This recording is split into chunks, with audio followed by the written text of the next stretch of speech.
सांगली जिल्ह्यातल्या दिग्रज इथं विकसित कृषी संकल्प अभियानांतर्गत मार्गदर्शन शिबिराचं आयोजन करण्यात आलं होतं। यावेळी तज्ज्ञांनी शेतकऱ्यांना ड्रोनद्वारे फवारणी करून दाखवली। त्याचबरोबर केंद्र आणि राज्य सरकारच्या विविध कृषीविषयक योजनांची माहिती दिली। तसंच शेतकऱ्यांना असलेल्या प्रश्नांची उत्तरं देत त्यांच्या समस्यांचं निराकरण करण्यात आलं। सेंद्रिय शेती, भूमिगत निचरा, खरीप पिकांचं पूर्वनियोजन, एकात्मिक कीड आणि रोग व्यवस्थापन, पशुधन व्यवस्थापन आदी विषयांवर उपस्थितांना मार्गदर्शन करण्यात आलं।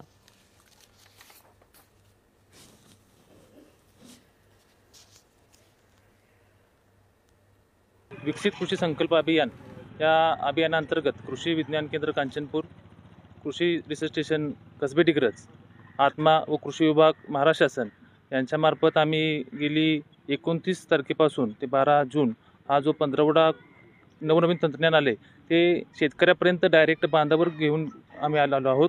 आज या कार्यक्रमाच्या अंतर्गत आज कसबे डिग्रज या ठिकाणी आम्ही कोरोमंडल मार्फत ड्रोनचं प्रात्यक्षिक या ठिकाणी दाखवलं। याच्यामध्ये आम्ही शेतकऱ्यांना ड्रोन कसा आपल्यासाठी फायदेशीर आहे आणि जे नवं तंत्रज्ञान आपण शेतीमध्ये ॲड करून आपल्या उत्पन्नामध्ये कशी वाढ करू शकतो याची आम्ही शेतकऱ्यांना माहिती दिली। ऑर्गॅनिक शेतीबद्दल खूपच चांगली माहिती दिलेली आहे आणि ऑर्गॅनिक शेतीसाठी हे खूपच महत्त्वाचं ठरलं आणि आमच्या गावात पण शेतकरी जास्त करून उपस्थित राहिले आणि ऑर्गॅनिक शेतीबद्दल जेवढी का माहिती आम्हाला मिळेल तेवढी आम्ही शेतकऱ्यापर्यंत पोहोचवू आणि असे अभियान सरकारने चालू ठेवावं अशी आमची इच्छा आहे।